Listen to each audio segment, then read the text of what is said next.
Habitus, term often associated with Pierre Bourdieu, referring to the mental or cognitive structures via which people interact with the larger social worlds in which they live. Bourdieu defines habitus as systems of internalized or embodied social structures that can change over time as individuals acquire new or different associations and experiences. Such sets of relations and attitudes exist within what Bourdieu terms a field. According to Bourdieu, our various forms of habitus generally find their origins in familial and educational experiences. Of particular significance to Bourdieu's conception of habitus is the notion of cultural capital, which individuals or social groups employ in the competitive marketplaces that characterize various aspects of social life. Bourdieu contends that social groups often cohere based upon shared systems of aesthetic taste. Bourdieu defines these tastes as the acquired dispositions to differentiate among the various cultural objects of aesthetic enjoyment and to appreciate them differentially.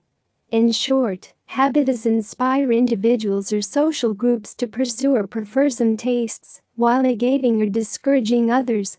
Certain analysts, following Bourdieu, have applied the term habitus to language to indicate the ways in which specific social groups within a given culture define their communal identity through language use peculiar to them.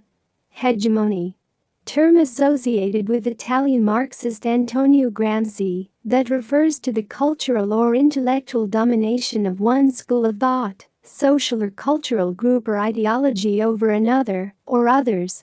In defining hegemony, Gramsci relates the concept of manifestations of social coercion. This is explained through discussion of the state. For Gramsci, the state comprises political society and civil society. The dominant social group maintains its hegemonic control over subordinate or subaltern social groups, not only through the non-coercive assertion of its cultural values and beliefs, but also through the coercive potential of its political institutions, such as education and the church. Hermeneutic Circle. The phrase is used to describe the impossibility of knowing anything except through what is already known. The phrase thus embodies a paradox. While a reader may be assumed to comprehend the entirety of a text fully only after all the component parts are understood, the various parts of the text cannot be understood until the text as a whole is discerned in its totality. Hermeneutics.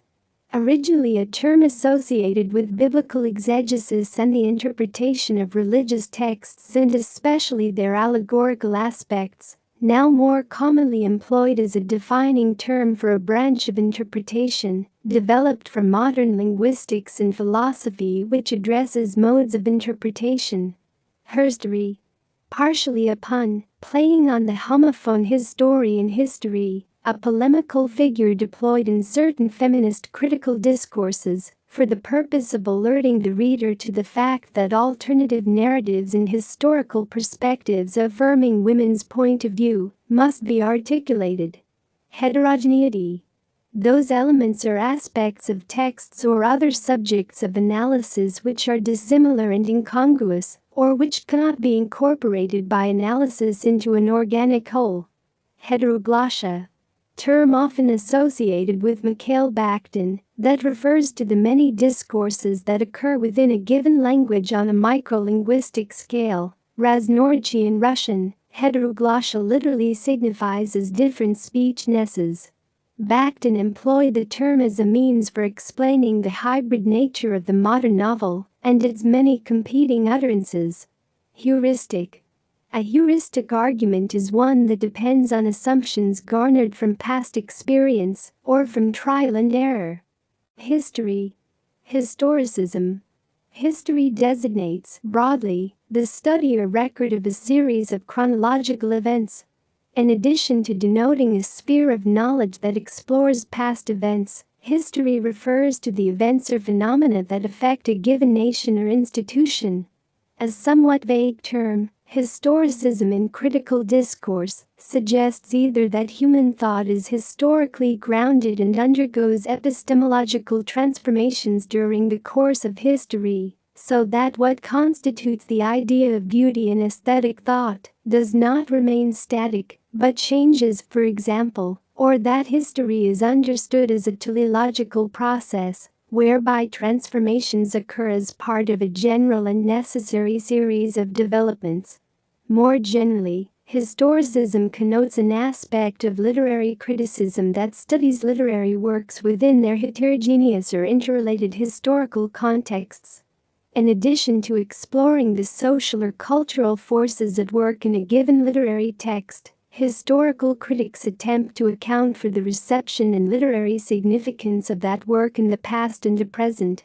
Historical critics recognize that literary works function as the product of the social, historical and cultural forces inherent in the era of their composition. Homophobia. Fear and hatred of homosexuals. Homosocial. Term coined by E. Kozovsky-Sedgwick to describe the networks of male-male relationships in literature and in culture at large. Homosociality covers a spectrum of male relationships from father and son, buddies, love rivals, sports opponents and teammates, club members, and so on, which might all be undertaken by strictly straight men through to entirely homosexual relationships at the other end of the spectrum. Humanism. Humanist. Western European philosophical discourse, the first signs of which emerged in the early modern period, and, subsequently, critical mode that argues for the centrality of man, or more broadly, humanity, as a critical category, often, though not always, implicitly or explicitly secular. Hybridity.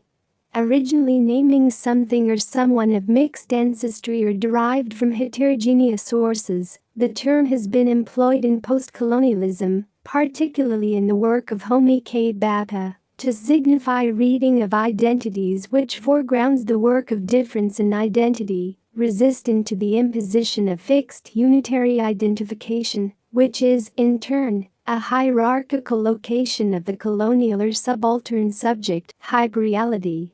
Term associated with the work of Jean Baudrillard, defined succinctly by him as the meticulous reduplication of the real, preferably through another, reproductive medium, such as photography. The representation of the real assumes a reality of its own, achieving a fetishistic condition, no longer simply being the sign of the concrete real. Hypertext. A database format in which highlighted links to other texts, databases and virtual locations are marked within a particular electronic document so as to offer further access conceptually and tangentially. Information relating to subjects are linked electronically, often through highlighted reference to a term, phrase or concept, or otherwise an author's name. Important dates are the names of particular publications. In the context of literary studies and with reference to literary theory in particular, George Landau has elucidated the relationships between the assumptions concerning reading, information and communication expressed by so-called post-structuralist thinkers, and the form of hypermedia in general. Hysteria. A pathological condition involving emotional disturbance and attendant disturbance of the nervous system, first defined in 19th century psychology and attributed at the time mostly to women. Hysterics were usually considered to have enfeebled emotional, intellectual or moral capabilities.